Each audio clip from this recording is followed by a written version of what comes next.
Police Officer Brett Robinson is suing 23-year-old student Anissa Davis for filing a false complaint with his department. Anissa is countersuing for emotional distress due to malicious prosecution. Yeah, this is case number 85 on the calendar in the matter of Robinson versus Davis. You're welcome, Judge. Parties have been sworn in, Your Honor. You may be seated. Folks, have seats, please. You are a police officer, sir. Is that correct? Yes, Your Honor. Where are you a police officer?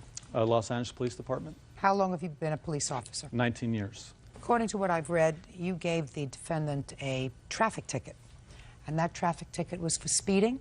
Yes, ma'am. And what was the speed that she was traveling, and what was the zone? She was traveling 58 miles an hour in a 40-mile-an-hour zone. Your complaint states that subsequent to giving her a ticket, she wrote a letter, or a series of letters, one to your captain, one to the chief, complaining about the treatment she received from you. And as a result of those letters, there was an investigation, and while there was a finding of no fault, I assume, is that right? Correct, Your Honor. Those letters will remain in your file, and you want to be compensated because you said everything that she said about you was a lie. That's true. So first I have to find out from Ms. Davis, I'd like to see from you a copy of the letter that you sent to Officer Robinson's superiors. Now, can you also please identify who your witnesses are? I am my father, James Davis, and my mother, Winnie Davis. Okay. And neither of them were present during the course of this No, they weren't. incident, is that right? Yes. Perfect. And your father, from what I gather from your answer, as well as from Officer Robinson's complaint, is a retired police officer, is that right? Yes. All right. Now, Ms. Davis, I would like you to start from the beginning. Okay. The very beginning, Your Honor, and tell me what happened when Officer Robinson stopped you. Well, I would like to start off by saying that it has nothing to do with the actual citation. I wrote the letter about expressing my feelings to the police department about the way that I was treated and how I felt. Why don't you just answer my question? I asked you to tell me what happened from the moment that he pulled you over for speeding. Okay. Good. He pulled me over and he told me that I was allegedly going too fast. Pulled you over, and he said to you, what were his words? I don't remember his exact words. What did you say to him? Hello.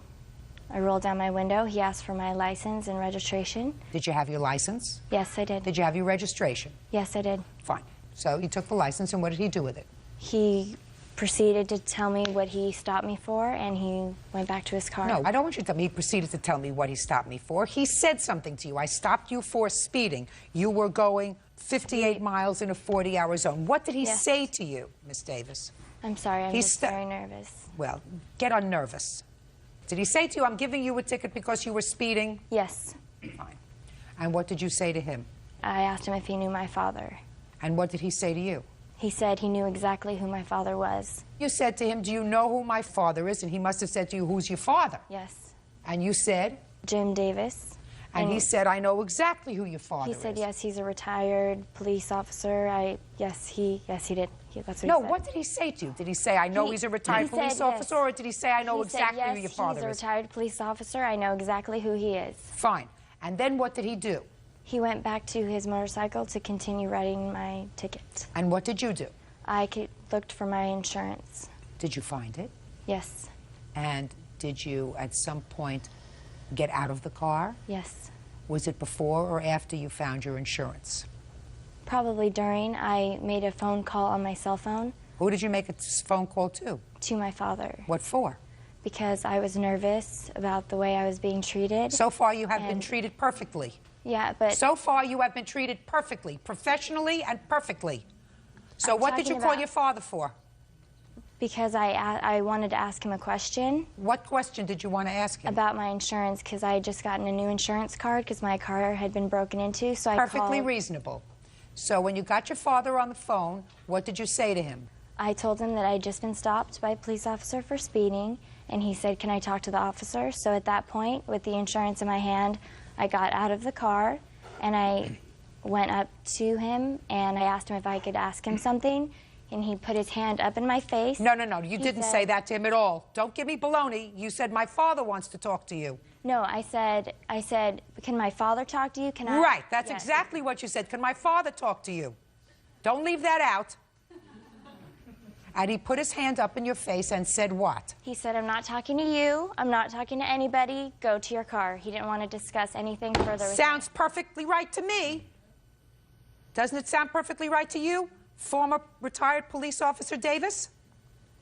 That requires a simple yes or no. Is anything Yes, that your ma'am. daughter said to you sound untoward on the part of this officer? She's left a couple of things out. No, you weren't there.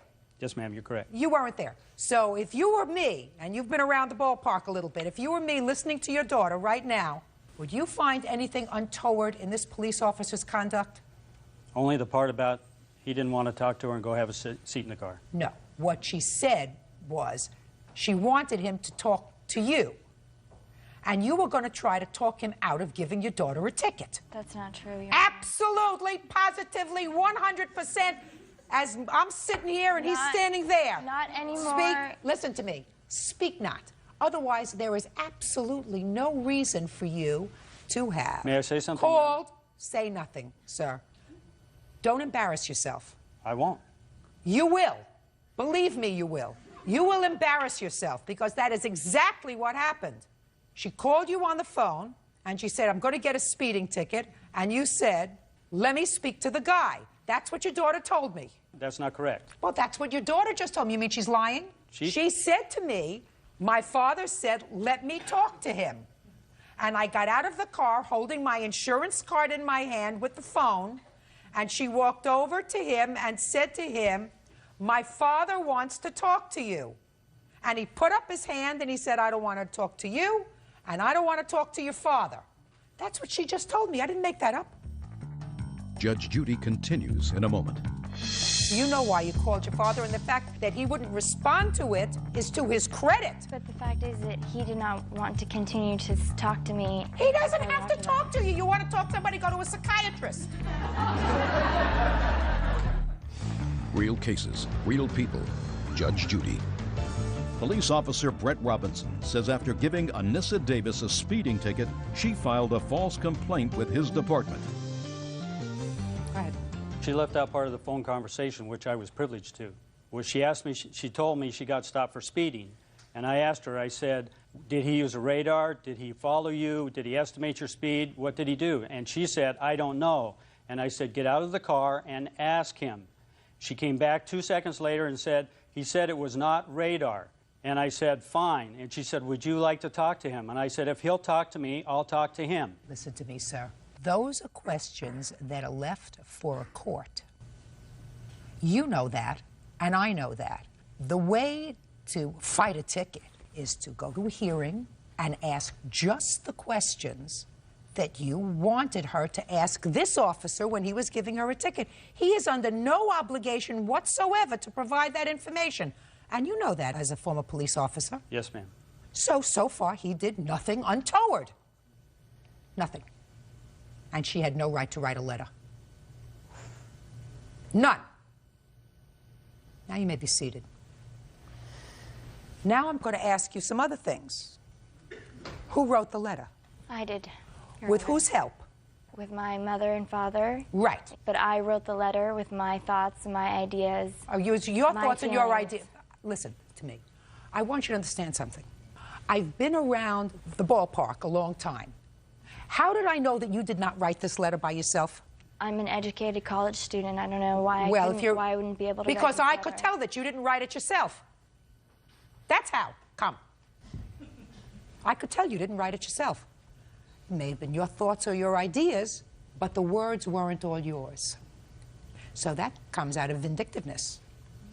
He was annoyed that this officer gave his daughter a ticket and would not get on the phone with him because, after all, he should have done it as a courtesy. And he didn't. That's not true, Your Honor. Yeah, it's true. I It's did- absolutely true. And you did the wrong thing because you were a spoiled brat driving a little bit too fast and you got stopped, and your father, I don't know if he's ever gotten you out of difficulty before, but you figured, while I'm looking for my insurance card, I'm going to call my father. There was no reason for that because you had the insurance card in your hand. You had any questions for your father, you ask him the questions after you get the ticket when you get home. There was no reason to call him then. Absolutely none. So you know why you called your father. I know why you called your father. He knows why you called your father, and the fact that he wouldn't respond to it is to his credit.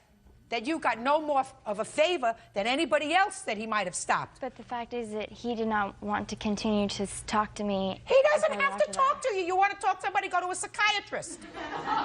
He doesn't have to talk to you. He's giving you a ticket. To someone who's a police officer, who I look up to, who is on duty in uniform. Please. Someone who I look up to and I respect, and who doesn't want to even talk to me after that whole incident. Let me explain something to you, madam. He doesn't want to be pressured.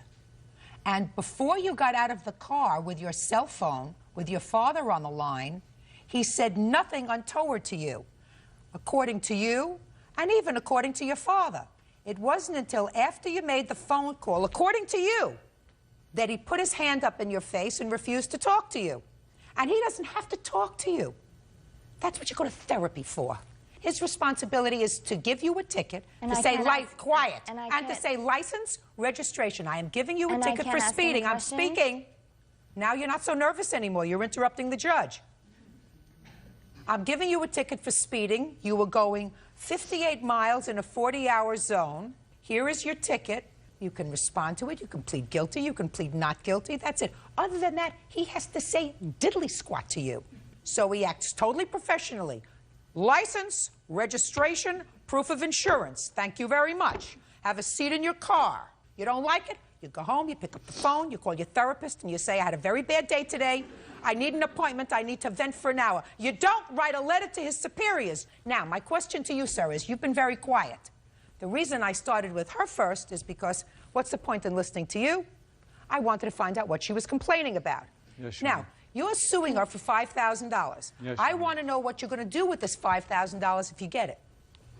I really hadn't had any plans for that yet. What I wanted to ask you, or what I wanted to tell you earlier, is that what she put in the letter obviously is completely untrue, and I have proof of that. I have a tape recording of the conversation that occurred between Miss Davis and myself.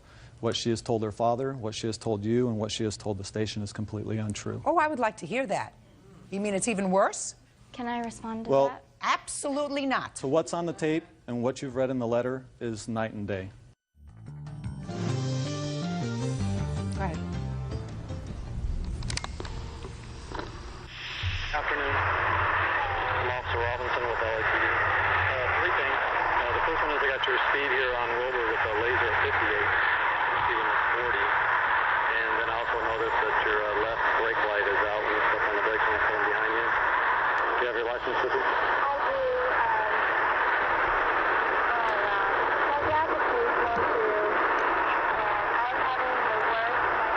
Do you have a transcript? Yes, I do. Can I see the transcript, Yes, you please? Can I say something, Your Honor? Sure. First of all, I had no clue that he had this. This is the first time I've heard of it. And but he has control to start, stop, and alter any part of this tape. I want to read what you say. I mean, that's your voice, right? He didn't get somebody to dub your voice. No, I'm saying, but Good. he has the option as his recorder to... Quiet. Initially, when he said, do you have your license with you? You know what you responded to him? I do, which I heard there. Oh, wow. My dad's a policeman, too, and I'm having the worst time of all. Oh, wow. With my finals, I don't know if this matters at all. My dad works with you. Oh, Miss Davis, do you live on Brimer? Yes. Who is your father? Sergeant Davis. He works for Valley Traffic. He's a sergeant, too. Is he a motorcycle officer? Yes, he is. What's his first name? You say Jim Davis. Officer. Yeah, your dad's retired. I know who your dad is, but he's retired. It doesn't matter whether he's working or retired. You're responsible for your own driving. You say your vehicle is registered. What year is it? It's a 95. All right. Wait. All right. He says, do you wait right here? I'll be right with you. And then you say to him, my dad wants to talk to you for a second. I'm not going to talk and handle your phone. Why don't you go ahead and wait over there by your vehicle or in your vehicle? Can I add that he put his hand in my face and said, I'm not talking to your dad, I'm not talking to you, go to your vehicle? I'm holding a ticket book in my left hand. Just a second. So what? And a pin in my Just right. a minute. So. You had your ticket So, book listen and to a me. pen. So what? To me, a man in uniform, someone who works for the Los Angeles Police Department, should not be putting a hand in my face. You're a big baby. No. You're a big baby. I don't know how many times your father's gotten you out of scrapes before. This time, he couldn't, and you got annoyed, and so did he. This had nothing to do with the citation. Listen to me. Can't you get this through your head? He did nothing wrong. You did. First you were speeding, and then you tried to get out of the ticket by telling him that your father was a police officer. You did something wrong. And then when you got the ticket anyway, you wrote a letter, and your father, maybe because he has nothing better to do, and your mother, I don't know what she does, participated in authoring this letter, which is going to sit in his personnel file, and it's wrong. And you owe him an apology. So stop defending your behavior. You owe him an apology. And I didn't write the letter for the citation. He's doing this for retaliation for personal gain. He's suing me for $5,000 because I'm expressing my feelings to the department about how he lacks. You've been living in L.A. too long. No, actually, I think you ought to go live someplace else. You've been living in L.A. too long. Actually, now I want you to be. Now I want you to be quiet because I'm speaking. For somebody who's nervous, you talk pretty well. So I want you to be quiet. My question to you, officer, it's worse than what I thought because she tried to influence you through her father immediately on being stopped. It wasn't later on, as she has indicated, but it was immediate. Yes, ma'am. Okay. What I'm asking you, Officer Robinson, is you're suing her for $5,000. Yes, ma'am. She's got a counterclaim, ridiculous counterclaim, because for $5,000, punitive damages and emotional distress due to malicious prosecution. And she's operating in La La Land someplace. I have copies of all of my medical and psychiatric things right here when you're... Listen, shh, hey, quiet. Listen to me. You were wrong. Get it through your head. Madam, you were wrong. Your counterclaim is dismissed. All I'm asking you is, the citation. What do you plan on doing with the $5,000? Are you planning on keeping it, or is there a charitable organization through the LAPD that you would like to donate this money to?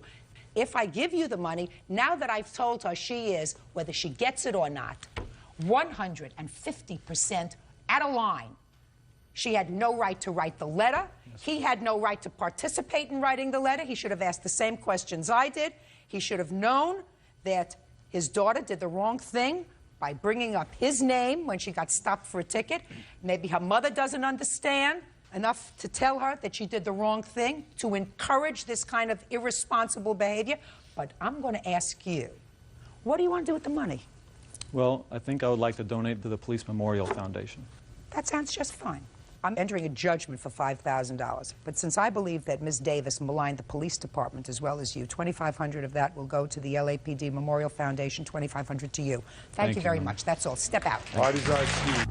Yeah, this is case number 116 on the calendar in the matter of Hinton versus Harbor Estrada.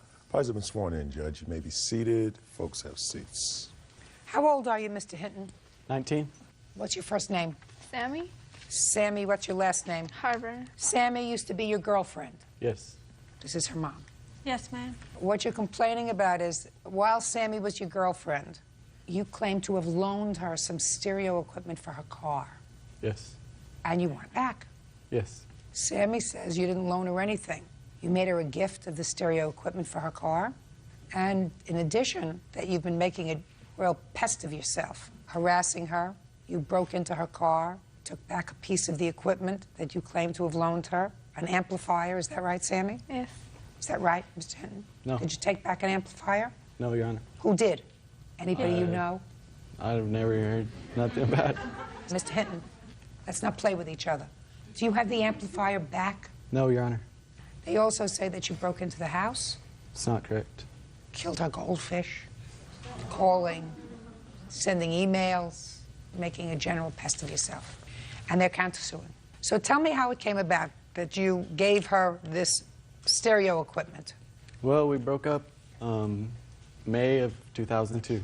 We remained friends, and in August she came over and wanted to borrow all that equipment.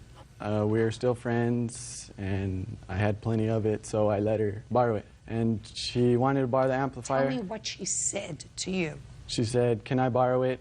Can I borrow what? Mr. Hinton? Can I borrow the speakers, the amplifier, 212s, 210s, and she just bought a new car. She wanted to put it in there. And she said she'd give it back once her mother bought her some new ones. She'd give it back once her mother bought her some new ones? Yes. And what did you say? I said, yes. We're Well, still what would friends. happen, Mr. Hinton, if her mother never bought her new ones? Well, she'd eventually give it back. You didn't have that discussion. Well, she said her mother would buy her new ones. That's not what you said to me, Mr. Hinton. You got to be very careful, sir. You got to get up real early in the morning.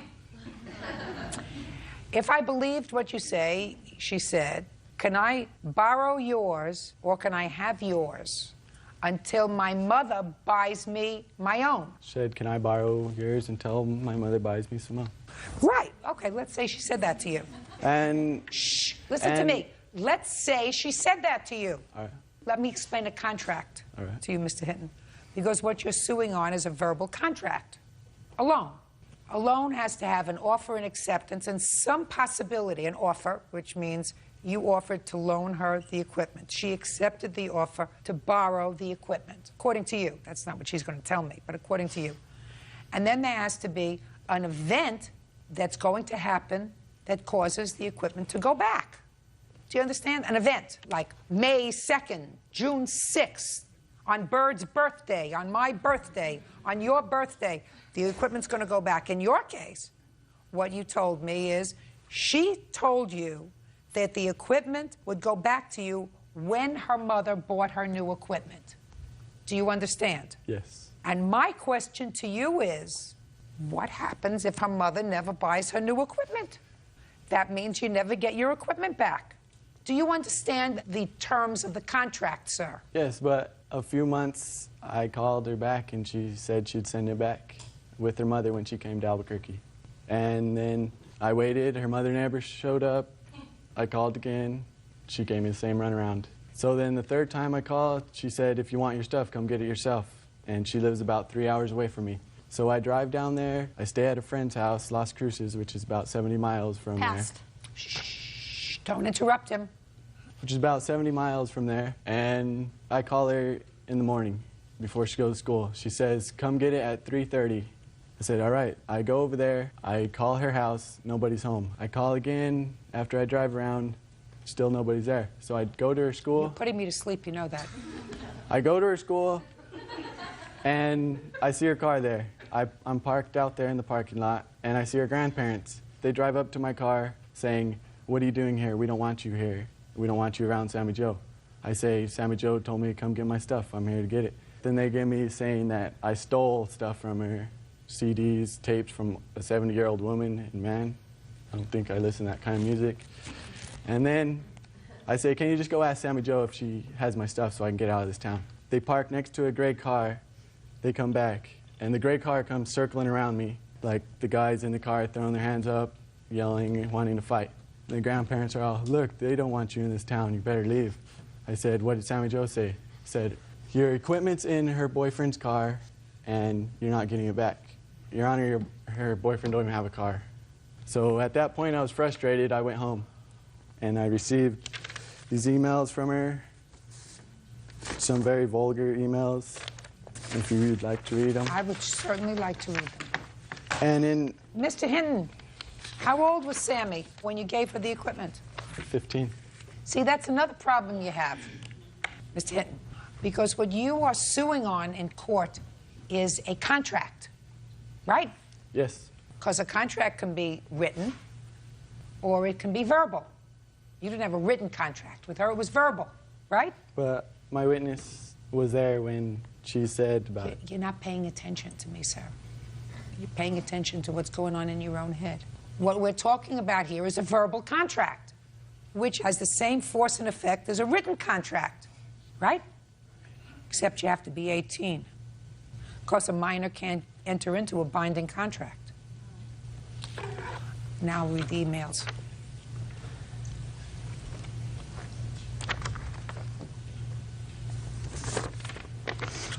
Well, this has, although this has to do with your lack of sexual prowess, sir, this has nothing to do with the, this has absolutely nothing to do with the stereo equipment. It's interesting. This one, right? Listen to me. It's interesting, but it has absolutely nothing to do with this case. So while I found it sort of salty, dear, I won't even show it to your mother. Judge Judy continues in a moment. Have you ever been incarcerated? No. Would you like to be incarcerated? No. there is a strong possibility that if you don't leave these people alone, you're going to find yourself incarcerated. Real cases, real people. Judge Judy. Jacob Hinton says ex-girlfriend 16-year-old Sammy Jo Harper owes for the return of a car stereo. Sammy Jo says Jacob won't stop harassing her. Now I'll read the other one. Thanks, Bird.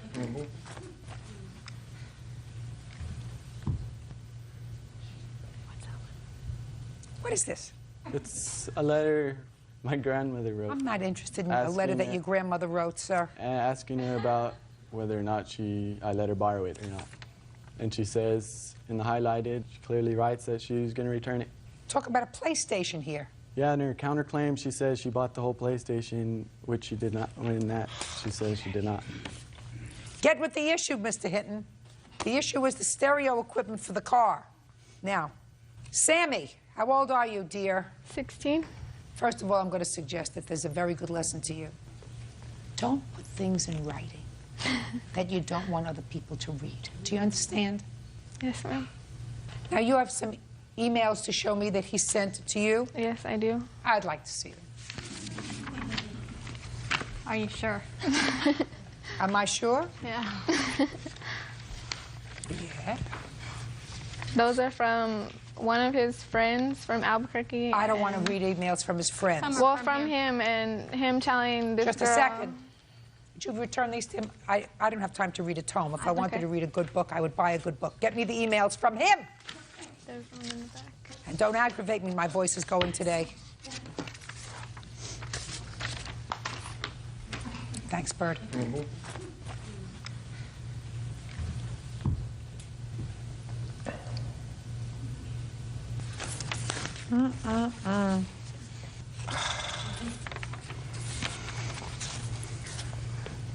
I guess you're not going into the ministry either. You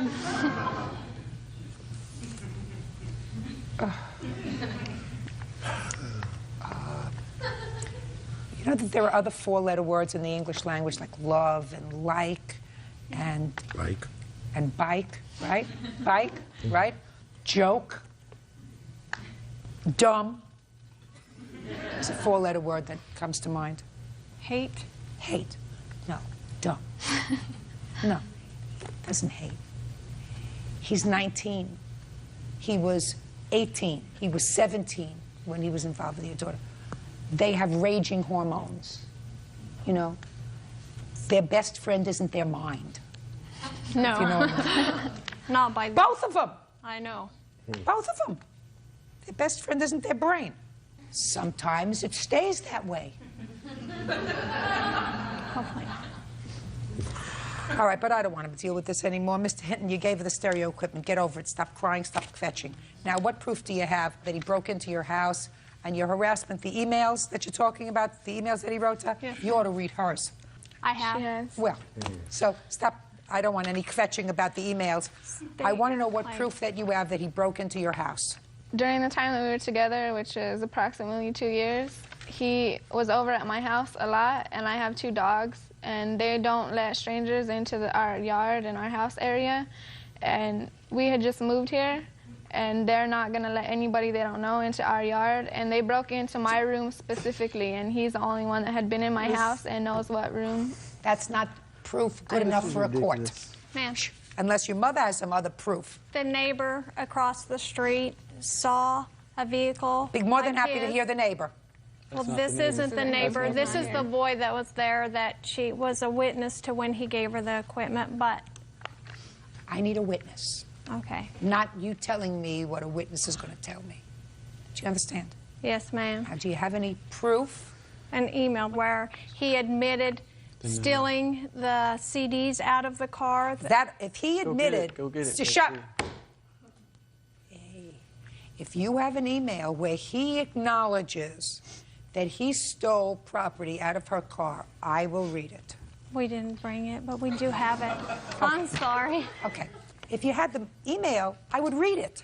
Okay. That's a confession. It's a Yes, written ma'am. confession. And then I would show it to him. Okay. Confront him with it. Anything else? Well, we're countersuing for the harassment, too. Not only did... What harassment? calling, coming by. We asked him not to call our house. He threatened her. He broke into my house, which you say I can't prove. That's fine. He claimed his grandmother, which you have that email, said that he says my son let him into our house at that date. My son was gone to a barrel race with me. I never said that. Listen to me. Let's get over it. When was the last contact your daughter had with him? The day that he took me up into the kidnapped mountains her. when we had gone. Give me the date. It was before I had gotten the speaker equipment. And he had given me the speaker equipment as... That's a witness. Give me the date. It's September. September of '02. About there, yes. Yes, ma'am. So the last That's after I gave you the... That's after I said I gave it to her in August.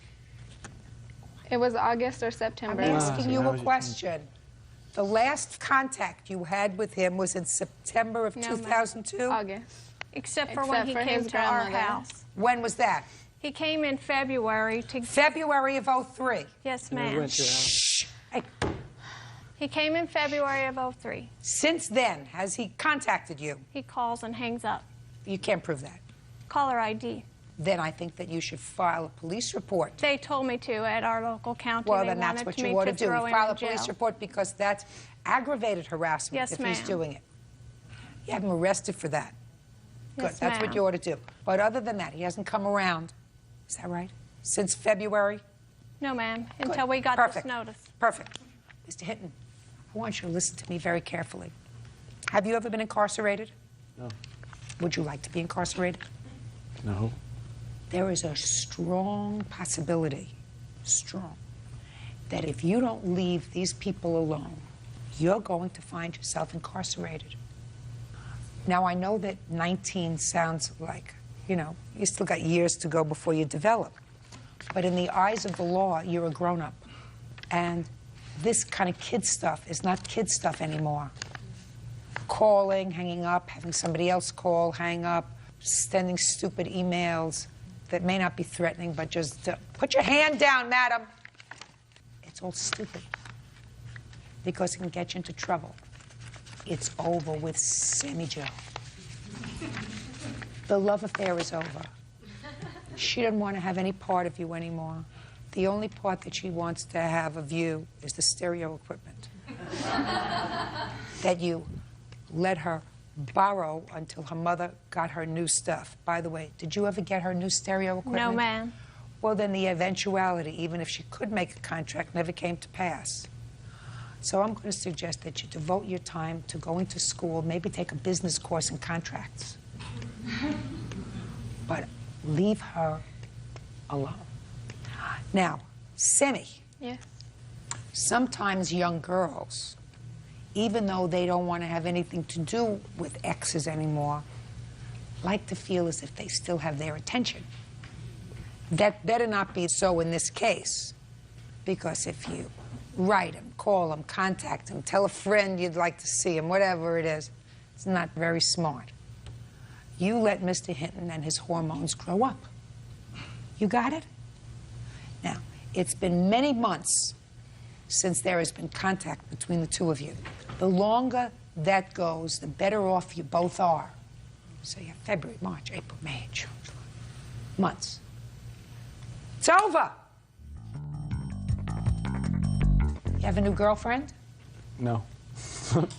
Listen, Mr. Hinton, What? find one. What are you doing with your life? Nothing. You go to school Yes, Your Honor. 5 days a week? 2. For what? Medical school. You go to medical school 2 days a week? In what country? I want to stay away from that country. What kind of medical school do you go to 2 days a week, sir? TVI. What are they teaching you to do? Be a radiology technician. That's good. That's not medical school, by the way. You're learning to be a radiology technician. Why only 2 days a week? That's full time. Do you live at home? Yes. Why aren't you working? I haven't found a job. What? I haven't found a job. How hard are you looking? Not really hard. You still in school? I just graduated. And what are you doing? I start college in Las Cruces in August. Good. Say goodbye to each other. Hopefully you're not going to see each other again. Right? Good. Don't email him. Don't call him. Don't contact him. Sir, forget her number. You got it? It's already forgotten, Your Honor. Good. And if you're smart, you change your number. You don't want him to call. Change your number. You run a business out of the house? No, ma'am. Good. Change your number. Bye. Professional cameraman William Spadero wants one-time date beautician Ann Smith to pay medical bills for a bitten finger. Ann is countersuing, claiming she was raped. Order. All rise.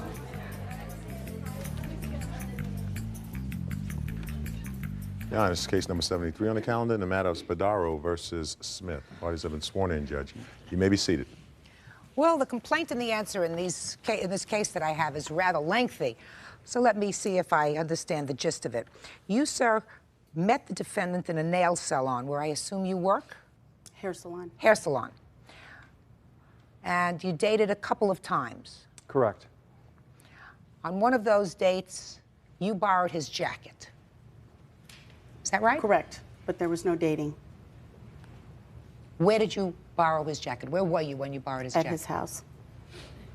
Were you just there for what? Visiting, then leaving. We had lunch. Okay, you didn't think of it as dating? No. Did you think of it as dating? Yes. A date is when you make an arrangement with a woman and then you come to pick her up as a gentleman would. That's if you're in 1969 or 1972, in 1998. I don't know if you go pick up ladies anymore. My children tell me that you make arrangements to meet someplace. Correct. So that nobody has to be inconvenienced. Correct. In any event, you were at the house, you borrowed his jacket, you took it home. There came a time he wanted his jacket back. You decided to go to the house to return his jacket. Correct. Then you claim you were assaulted. Why don't you tell me about that? Yes, Your Honor.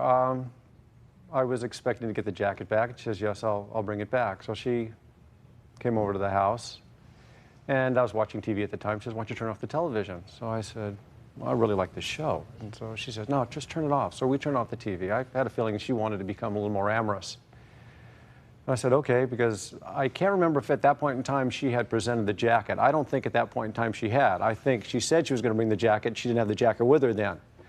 So I wanted to try to appease matters, and we got into a little more of a physical situation. We ended up becoming intimate, and during, or immediately after the intimacy, No, I said no. she had I'm going to said- give you your chance to tell me your story. Go ahead. She had said, is there any way we can, develop more of a relationship? And I said, I really don't think that we're compatible enough to work on a relationship. We've been out a couple times, and I really don't feel any chemistry. So at this point in time, she left my bed, and at the bottom of the bed, she said, I'm not a whore. And I said, I never said you were. She said, if I yelled rape right now, there's nothing you could do about it. I said, you're absolutely correct. There's nothing I could do about it. So at this point in time, she walked into my bathroom, and she started screaming rape. I mean, to the top of her lungs. I mean, she's screaming it. And I'm just beside myself. I go, what do I do with this? So adjacent to my bathroom is my second bedroom. So I go into my second bedroom, and I call the operator. I said, could you give me the phone number of the North Hollywood Police Department? She said, what do you need? And I said, do you hear this in the background? And she's screaming rape. So she gives me the number, and I call North Hollywood Police Department. I said, get a car over here. This lady is irate. I don't know what's going to happen here. Please send somebody. So at this point in time, she'd left the bathroom, and she had walked into my living room. And she was calm. She'd sat down on my couch for a while, and then she got up, and she started screaming rape again. And I said, just a matter of time. I go, why don't you just calm down? Why don't you just leave? Why don't you leave? I'm going to give you the freedom to leave. She goes, you didn't call the police. I said, yes, I did. They're going to be here momentarily. At that point in time, she picked up this statue and was going to throw it. Now, I've got a widescreen television, and adjacent to the widescreen television, I've got a grandfather clock. And I was afraid of something happening to that. So I grabbed this, and I set this down on the table, and she swings at me. So I grab her hands. I said, there's only going to be a couple minutes, before the cops are going to be here. I know I'll be okay. So I'm struggling with her, and I bring her down to the ground. We're in front of my front window. I'm holding her hands. because I know the officers are going to be here. We'll get this thing resolved. And she says, I can't breathe. I can't breathe. So it was either just prior to that or after I released the grip on her hands, she reached over and bit my hand. And I mean, it was enough. I couldn't get my hand away. And then she let go. Then I noticed at the front window the officers, and they said, stand up and put your hands up. So I stand up and I put up my hands, open up the front door. He grabs me and he cuffs me on my porch. 2 female officers walk into the house to sit with the defendant. So I'm standing out on the porch and they're asking me what happened. And I ran down the situation, and the female officer comes out and says, you know, she wants to have you arrested. Do you want to have her arrested? And I said, no, I just want her out of my house. That's all I ever wanted, was just to have her out of my house. And she goes, okay, I'll go back in and see what happens. So they're in probably another 10 minutes, and then they all walk out. And at this point in time, the officer takes the cuffs off me. But prior to that, the one officer said, she's been drinking, and she needs to have a ride home. Can she call somebody? And I said, yes. And that's accounting now for the variability in her actions. I mean, she was real mellow when she first got to my house and then became extremely irate.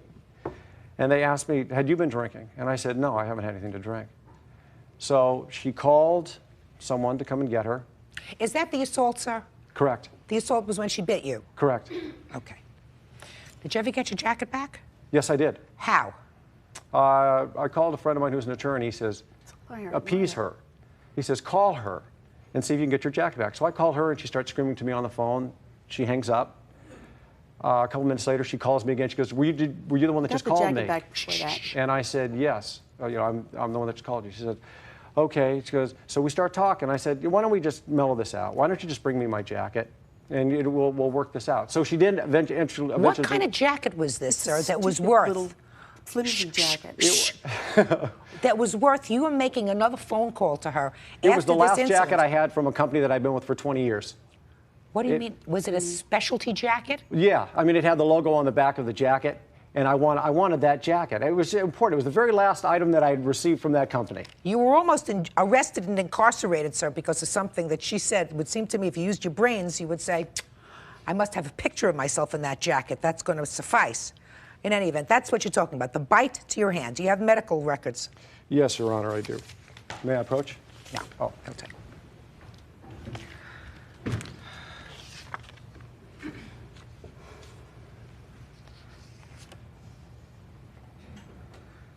What was the date of this incident, sir? December 20th.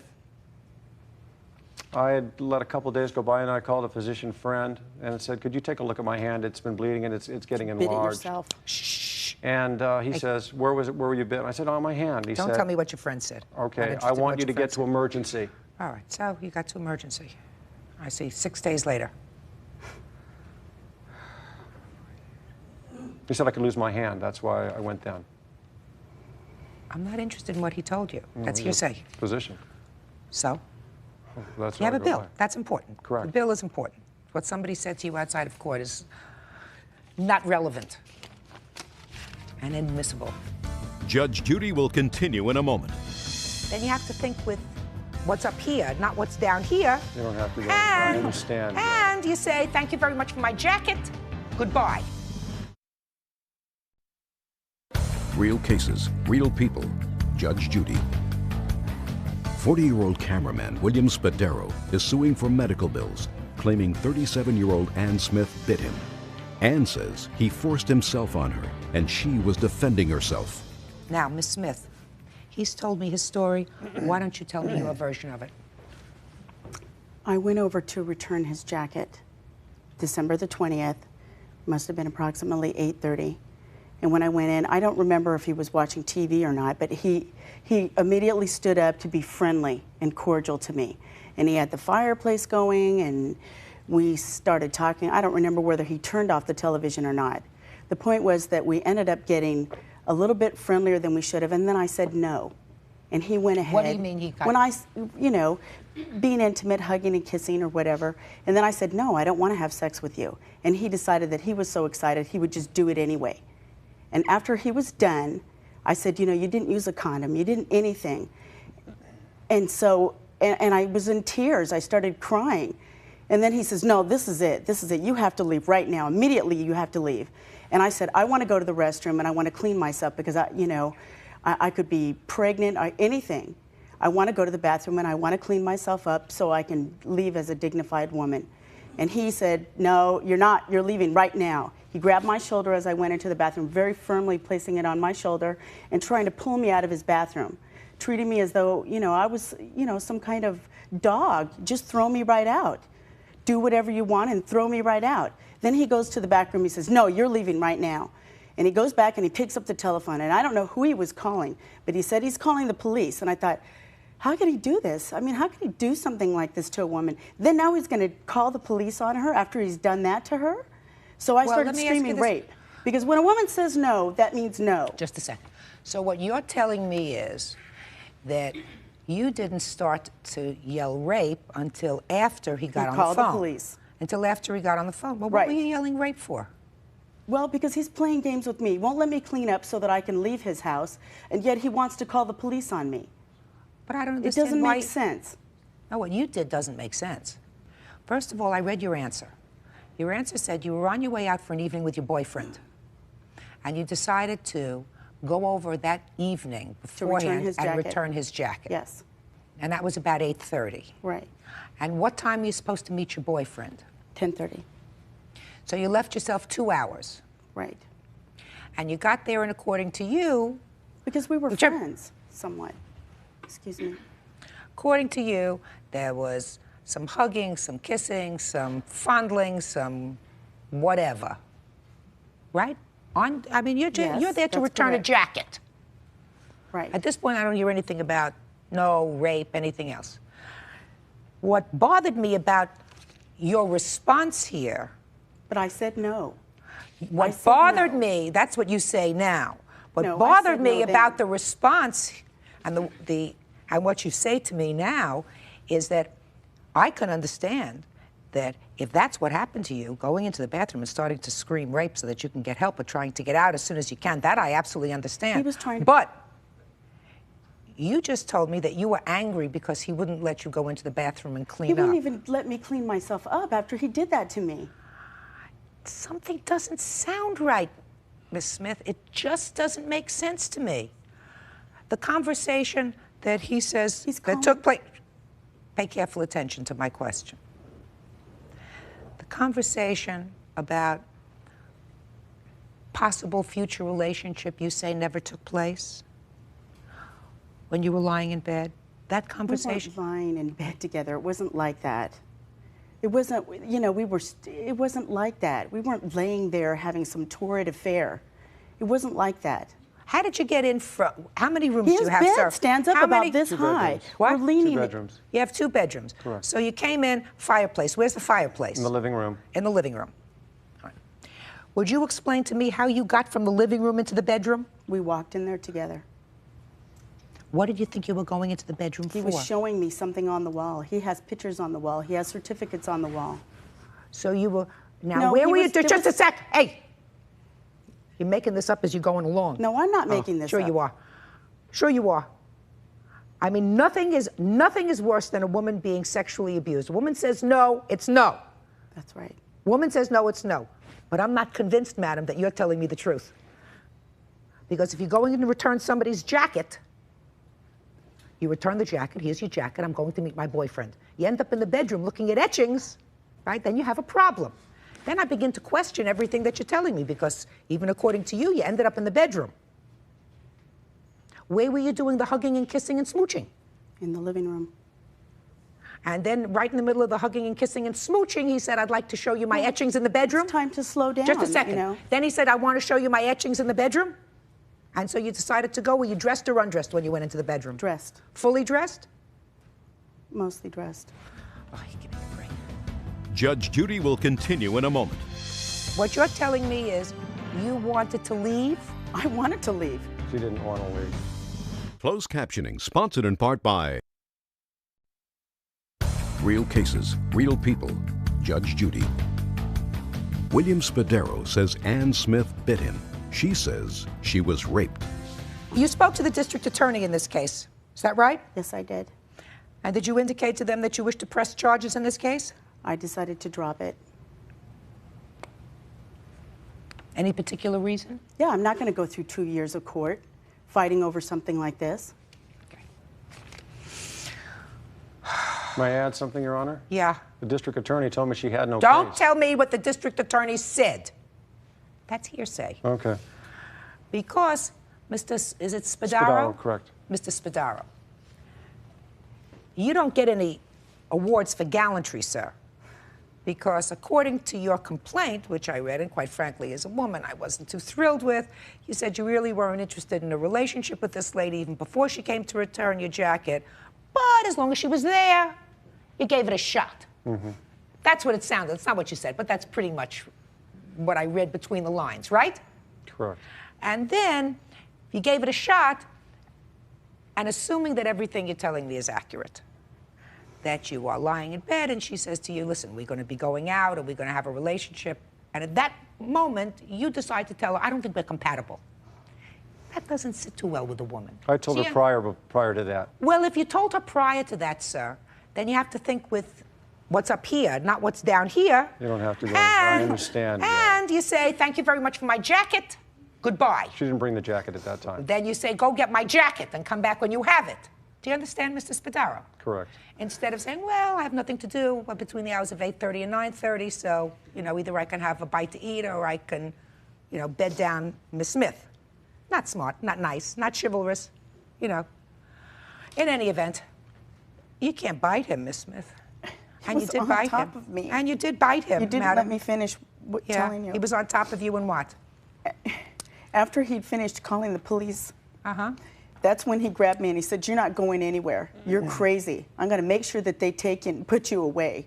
He grabbed me and then he threw me down and he forcibly sat on top of my chest, And holding both of my arms. What you're telling me is you wanted to leave? I wanted to leave. You wanted to leave? Well, Yes, he wanted you to leave. I wanted to leave, Just a minute, too. he says he wanted you to leave. I wanted to leave, too. Why didn't you let her leave? She didn't want to leave. No, why wouldn't he let me leave?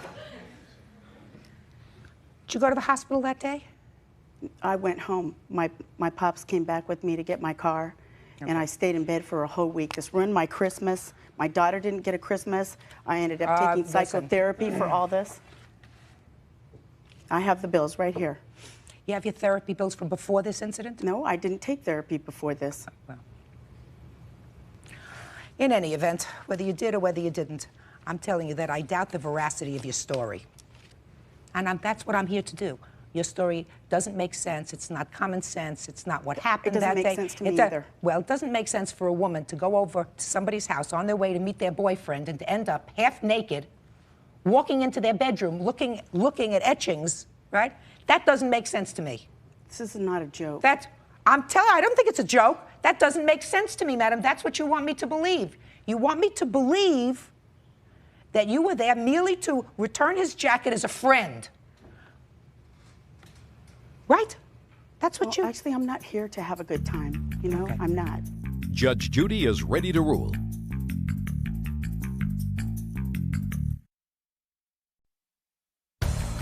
Want justice? Call 1-888-800-JUDY. In any event, your medical bills were $539, sir. The emergency room. Then I had additional physician at the hospital. Uh-huh. You had somebody did the blood analysis. Uh-huh. Then there was a physician that met with me. He ran some HIV tests. Mm-hmm. But I'm sure all those bills are there, Your Honor. The different Well, you got a couple. You got $539. You got $80. Had bitten. You got $80. You got $71. Correct. Right? Correct. I saw it all. Part of this you are responsible for, sir. You exercised very poor judgment. That's correct. So you have to assume at least part of the responsibility. Don't you believe you do? Sure. Good. So I'm giving you $200. That's all. Okay. Parties are excused. You may step out. Thank you, Your Honor. Judge Judy will continue in a moment. And on the next Judge Judy. I think it's a travesty that something like this can happen, because when a woman says no, that means no. It wasn't a rape. No is no. No means wasn't a no. rape. this girl was Doesn't mean yes, consensual. dude. No. This lady was consenting to the whole thing. That's why she had actually come over. She didn't return a jacket. She wanted to have the sex, and she wanted a relationship.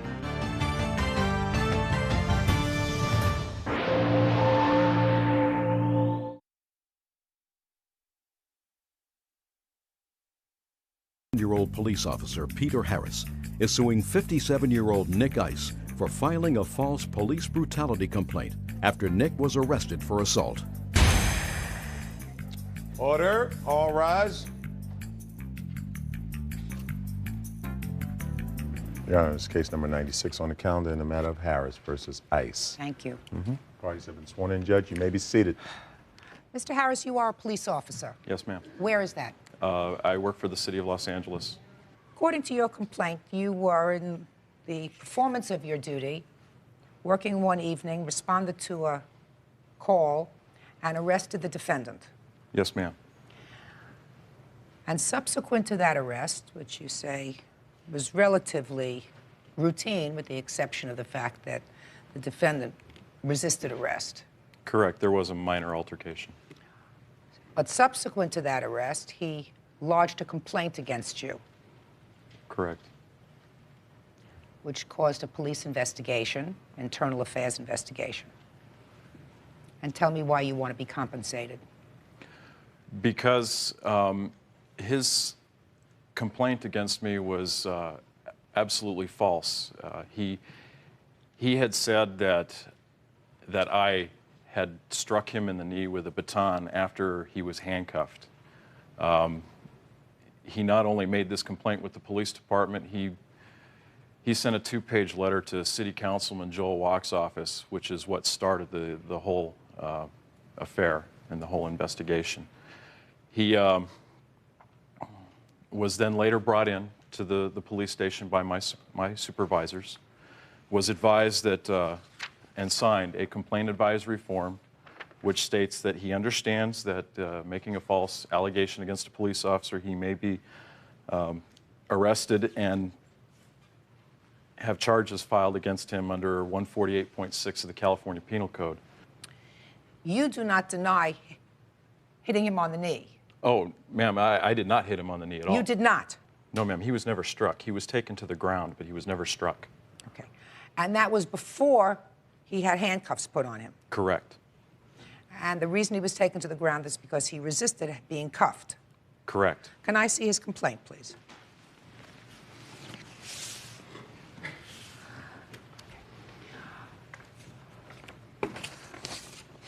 And tell me what happened to you as a result of this, Officer Harris. Well, it was quite a long, drawn-out process. It took probably several months. I was quite edgy and irritable because of this. I suffered a lot of stress at home, at work. At times when it may have been necessary to use force against somebody, I may have been a little apprehensive in using that force, which could have been detrimental to my health. How long have you been a police officer, sir? 8 years.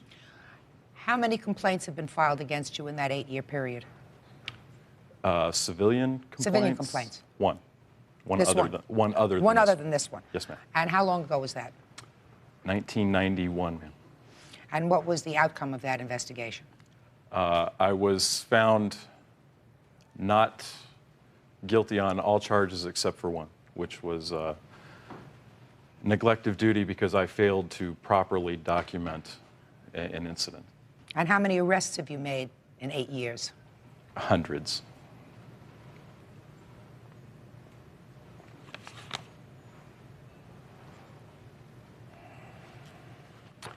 All right, sir.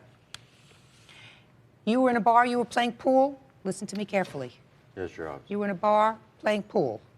I was playing pool. I was about 40 feet away. I heard a glass crash to the floor. We looked up, and there was a fist fight going on at the end of the bar, which is, I say, about 40, 50 feet away. Then 2 bikers took off quick out the door. We finished our pool game. Everybody was going crazy down at the end of the bar, so we just stayed away from it. We finished our pool game, and after that, I went and I sat down in the center of the bar I said, may I please have a bottle of Budweiser? I took 2 sips. This officer walked up behind me, said, you're under arrest. I said, for what? I haven't done anything. He didn't say anything to me. He just cuffed me and started leading me out the door. Then I repeated this several times, that I hadn't done anything. What was I under arrest for? He didn't say anything. Then I was struck. I told him that I had 16 screws in my right leg. He proceeded to hit me in the left leg with his baton, I believe it was baton, and knocked my leg out from underneath me, and I fell forward onto the cement and received 6 or 7 stitches in the chin, which my doctor removed. Don't play with paper, sir. He doesn't deny that you had injury to your chin. Right. Is that right? Yes, ma'am. He did sustain an injury in the altercation. And it's your testimony, sir, that at the time of this incident, you were outside, you had already been handcuffed inside the bar. That's what you say here. Is that right? Correct. And Officer Harris, according to your papers, sir, fortunately for you, there was people taking videos of this incident. Yes, ma'am. The entire incident was captured by the LAPD Life on the Beat film crew who was riding with me that day. Were you aware of that, sir? Yes, I was. Have you ever seen this film? No, I haven't. But Well, let's see it together. Judge Judy will continue in a moment. Somebody else was taken out of this bar, looked like the head was all covered with bandages, bleeding from the eye, right? Clearly there was a melee inside. And later today, I just miss my things. You know, they're precious memories that I don't have now. real cases, real people. Judge Judy. Officer Peter Harris says Nick Ice filed a false police brutality complaint after Nick was arrested. Nick says Peter struck his legs with a baton for no reason, knocking him to the ground. Have you ever seen this film? No, I haven't. You have it with you? Yes, ma'am. Let me see it.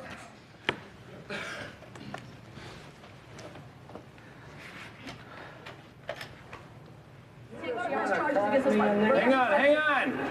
I got to know what's going on before I can press any charges against anybody. What's happening? Excuse me, the owner. Nothing. I was sitting at the bar and she came up. Come on, John.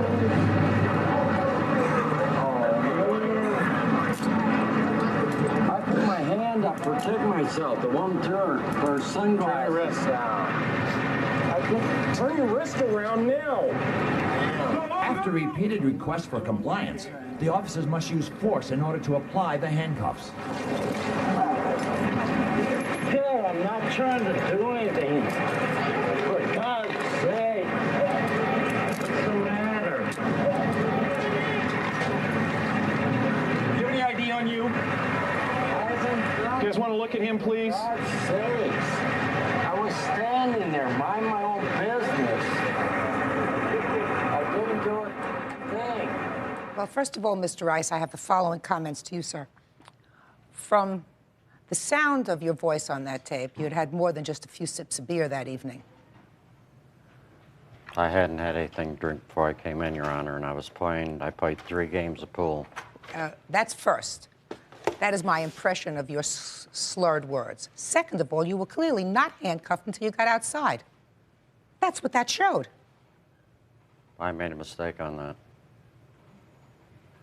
Everything went so fast. I thought I was handcuffed before I was taken outside. Mr. Rice, that's a big difference. Clearly, from watching that tape, you were escorted outside the bar. You certainly resisted having the handcuffs put on. They told you to put your hands back. You didn't. Doesn't look to me as if anybody hit you with anything. It looked to me as if Officer Harris twisted you and brought you down. Now, I don't mind looking at that tape again. You want to take a look at it again, sir? No. Huh? I No, didn't Your see Honor. any use of a baton, Mr. Rice. The next morning, I woke up, and I couldn't even stand up. I was hitting the leg with something. Just a second. Could we rewind that, please? I want Mr. Rice to look doesn't at it again. It doesn't look like it on the tape. But Well, you're not suggesting that Officer Harris doctored this tape, are you? I am not, no. press any charges against anybody. What's happening? Nothing. I was sitting at the bar and she came up. See your hands, sir? They're clear.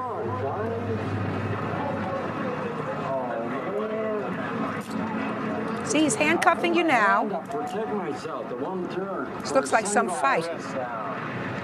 Yeah, but I wasn't involved in the fight. After repeated requests for compliance, the officers must use force in order to apply the handcuffs. Hell, I'm not trying to do anything. Now look. For God's sake. What's the matter? Do you have any ID on you? Okay, that's enough. Thank you. Officer Harris, you were the officer who twisted him around. Is that right? It is clear, sir, that this gentleman, in the course of effectuating an arrest, trying to get you to comply and put your hands behind your back, you didn't do that. He twisted you around and brought you to the ground. Well, what you deserved. You're supposed to comply with an officer's direction. Unfortunately, I do believe, Mr. Rice, that the problem was you'd had more than a couple of sips that evening before he got there, so your memory is a little fuzzy about what happened. Now, Officer Harris is doing something that probably a lot of police officers don't do, which is sue civilly when you make a false allegation. Your allegation was clearly false, sir. I mean, I'm reading your complaint. I was not in the fight. I didn't do anything except play game pool. And Mr. Rice, that's not the issue, sir. The issue is not whether or not you were the victim of a false arrest. That's a totally different issue. You were alleging police brutality. Which is the case. Oh, no, sir. I just looked at this tape. There was no police brutality. They may not have had probable cause to arrest you. I'm not hearing that part of the case, although I saw somebody from the bar step outside and say he assaulted the owner. Yes, ma'am. The owner So clearly, the owner retracted that statement. whether the owner retracted that statement or not, Mr. Rice, at the time this officer came on the scene, he had a statement by a civilian where somebody else was taken out of this bar, looked like the head was all covered with bandages, bleeding from the eye, right? Clearly there was a melee inside, and he had a statement from somebody that you had assaulted somebody. So he had a clear responsibility at that point to arrest you. The only issue is whether, in effectuating that arrest, he acted in a brutal fashion, which is what you allege in your complaint. But I was being arrested for something I had absolutely nothing to do with. That has nothing to do with whether or not he had the obligation to arrest you. He had a statement from a witness that said you were involved in an assault. And that's what we have courts for, that's what we have judges for, that's what you have juries for. And it may turn out, after it's all ferreted out, that there is no basis for the further prosecution of the case. That doesn't mean that every time someone is found not guilty, the police are sued. We had a statement from a witness. Whether later they recanted it and retracted it is not the issue. Said, I made a mistake. So you did the wrong thing. And he's got to be compensated. How many times have you been arrested? Mr. Rice, did you hear my question? I couldn't say, Your Honor. What do you mean you couldn't say? I've had a couple 502s. What's a 502? Drunking under the influence. Right. So I would suggest, sir, that you don't handle your alcohol well. And that maybe you ought to do something about it. Judge Judy will continue in a moment. And later today, There are some very good lock pickers. I know I've put a lot of them in jail over the course of my career. closed captioning sponsored in part by Real Cases, Real People, Judge Judy. 31-year-old police officer Peter Harris is suing 57-year-old Nick Ice for filing a false police brutality complaint after Nick was arrested for assault. So, Officer Harris, tell me what you think you should be compensated for this, and I absolutely agree that you should be compensated. Well, ma'am, I put down $5,000 because that is the jurisdiction of this court, and I would feel that anything that this court would be giving me in this case, I would respect any amount. How about, Officer Harris, if I give you your $5,000, $2,500 for you and $2,500 for the Police Benevolent Fund in Los Angeles? That sounds like a very good idea. That's the judgment, $5,000 to be divided that way. Thank you. And now the next case. All parties on Hostetler versus Eaton. Step forward, please. 37-year-old Tracy Hostetler is suing her former friend, 41-year-old Barbara Eaton, for stealing items from her storage space. Both will be translated by sign language interpreter Brenda Roberts. Ms. Hostetler, according to your complaint, you shared a storage space with the defendant. It was your storage space, and you told her that she could store some of her things there for a small fee. You are claiming that she stole some things from your storage space. Yeah. Yes. Could you tell me, please, why you decided to share a storage space with her? When I was sharing with my ex-boyfriend Gary, that was happening then, and so then I wanted to have my own storage space. And then a month later, her brother wanted her things out of his van because he needed to sell the van. So I offered her to help her out, to share my storage space. And I asked her to try her best to pay some rent if she was able to, but I know she didn't have any job or she wasn't on SSI. When you went to your storage space, you found certain things missing. Was there a key or was it a combination lock to the storage space? There was a key. What was missing? There was a round table, some chairs, a Dutch shelf, video camera, microwave. There's actually a lot more. I have pictures of some. Yeah, show me the pictures of what you have.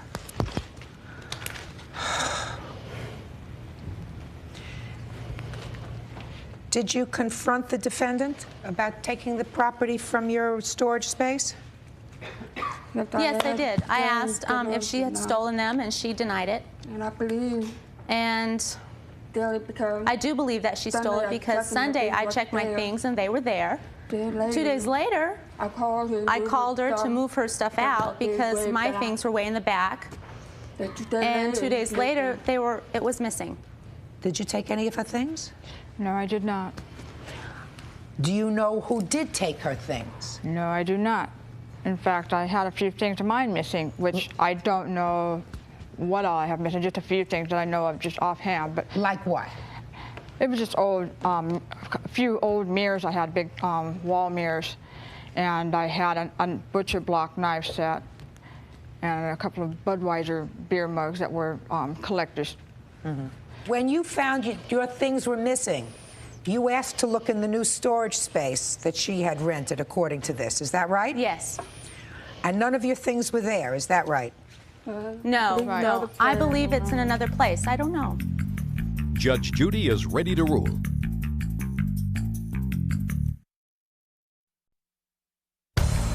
Want justice? Call 1-888-800-JUDY. Ms. Hostetler, just because she had the opportunity to take the things out of your storage space doesn't mean that you can prove to any court satisfaction that she did in fact take them out of the storage space. Do you understand? There are a lot of people that can get into those very cheap locks. There wasn't any damage to the lock, though. Doesn't have to be any damage to the lock. There are some very good lock pickers. I know I've put a lot of them in jail over the course of my career. Do you know what I mean? So, I don't know what happened to your things. You're not sure of what happened to your things, so I can't enter a judgment for you. That's unfortunate. My suggestion, don't share a storage space with anybody. That's all. Thank you. Parties are excused. You may step out. Judge Judy will continue in a moment. And on the next Judge Judy. I had personal things of my memories of my past, my wedding.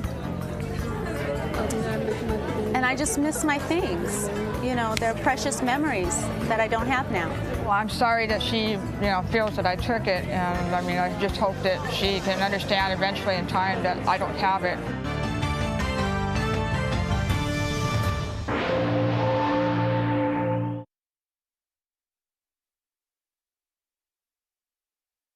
Is suing 41-year-old film producer Sherry Whiten for an evening gown, car rental, and a pair of Versace sunglasses. Sherry is countersuing for lost gemstones and the cost of spa treatments. Order, all rise.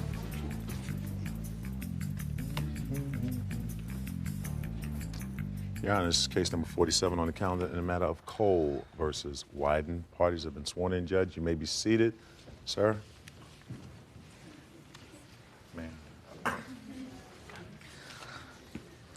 I have in your complaint that your name is Cole Chipman, also known as Kitty Cole. Is that correct? Yes, ma'am.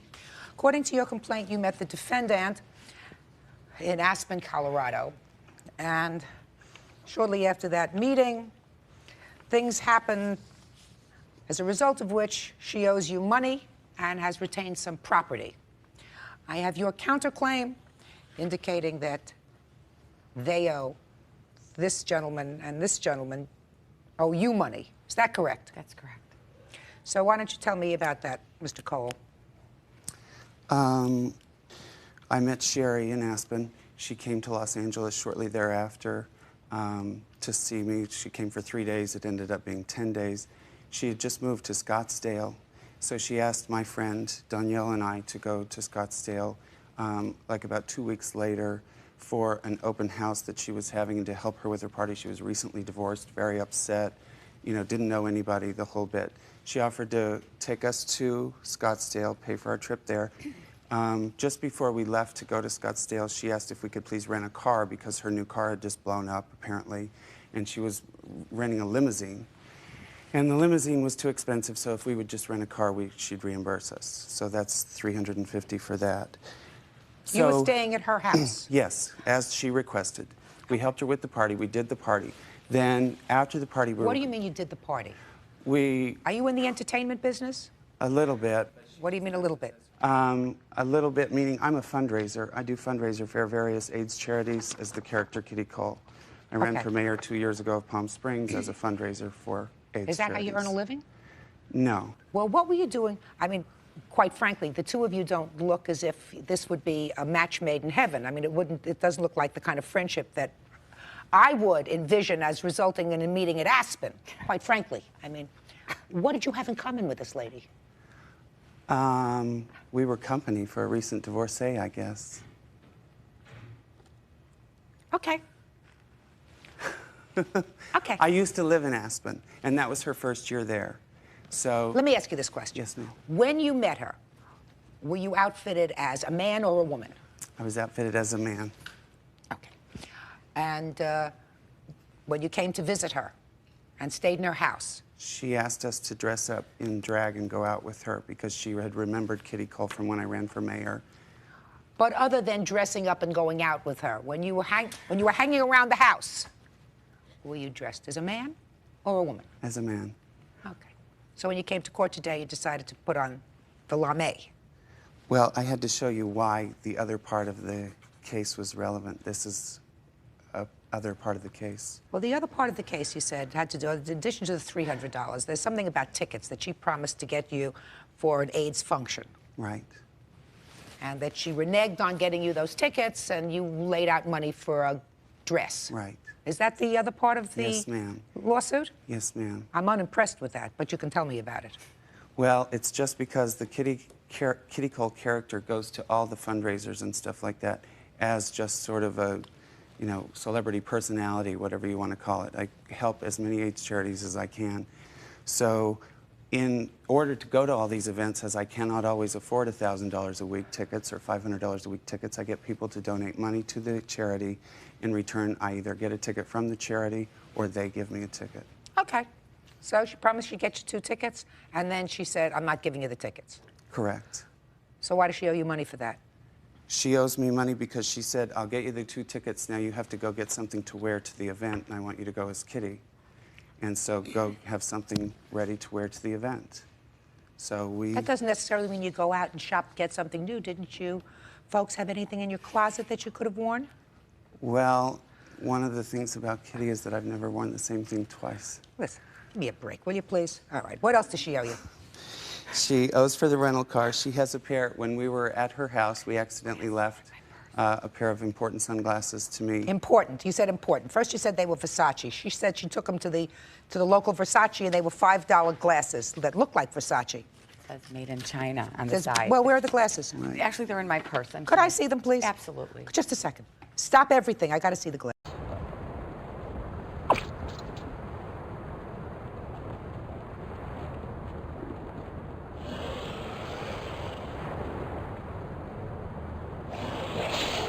There's enough energy now.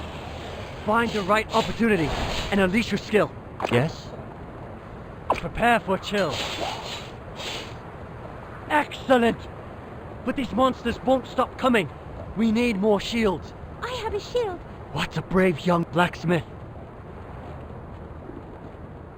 Nora, stop the enemies heading towards the opening on the right.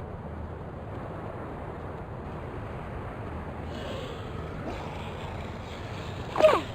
I'm here!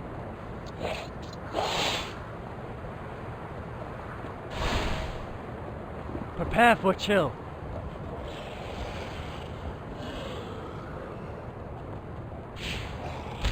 Yes?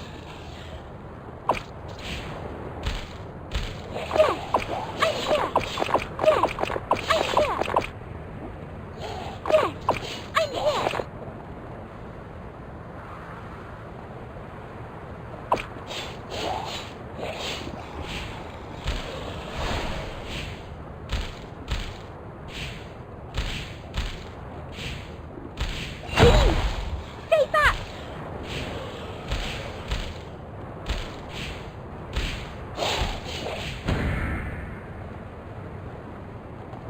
Everybody's on board. I'll stay behind to cover you. Chill. Blacksmith, take the dragon egg and leave now. Yes, I'm here. Orlando, I'll stay and fight with you. No. Your duty lies in Dragon's Home. You must reawaken Dragonkind and save Avalon. Without you and the dragon egg, we stand no chance against the Unmelted. Farewell. Yes? I believe we will meet again someday. Yes?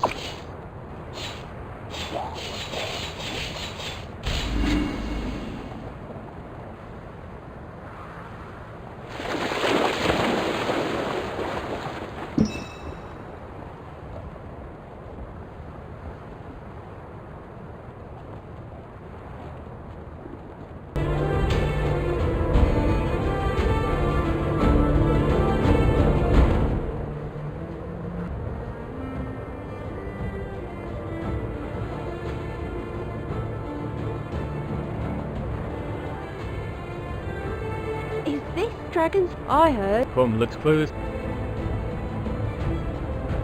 Leave it to me.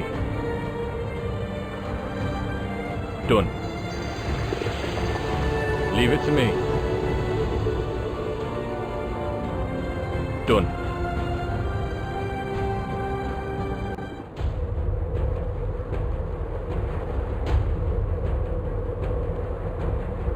Oh, that's close enough. They're already here.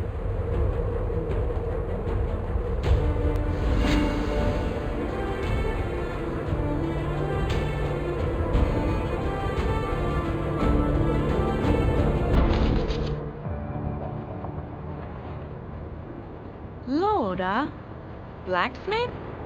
I can shoot the frozen ones from afar. Be sure to help me keep them back.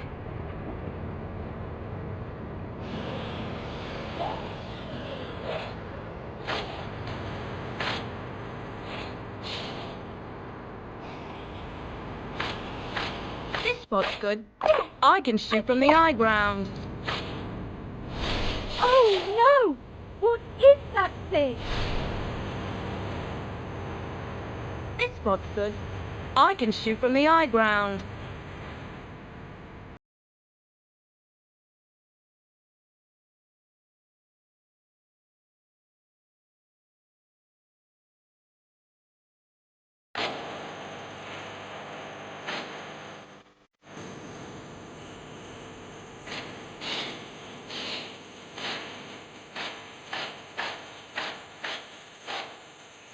Taste my crop, fofo.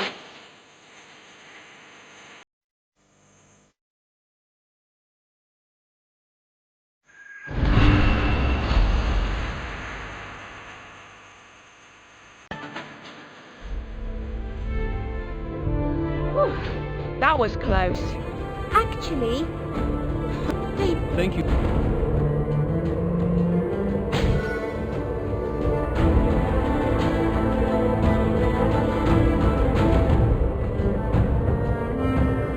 Leave it to me.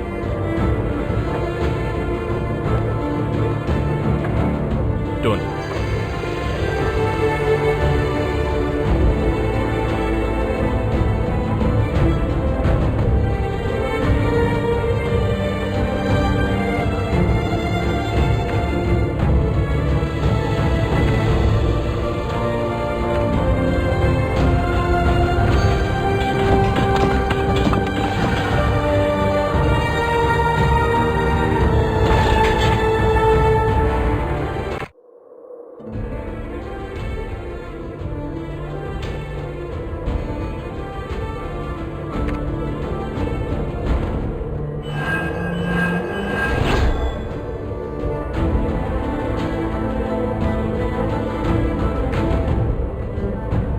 I'll take care of it.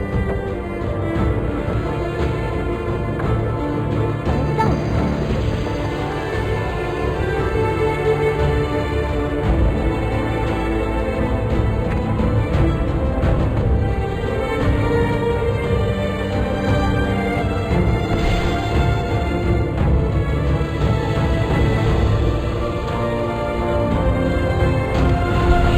Dragon Rider.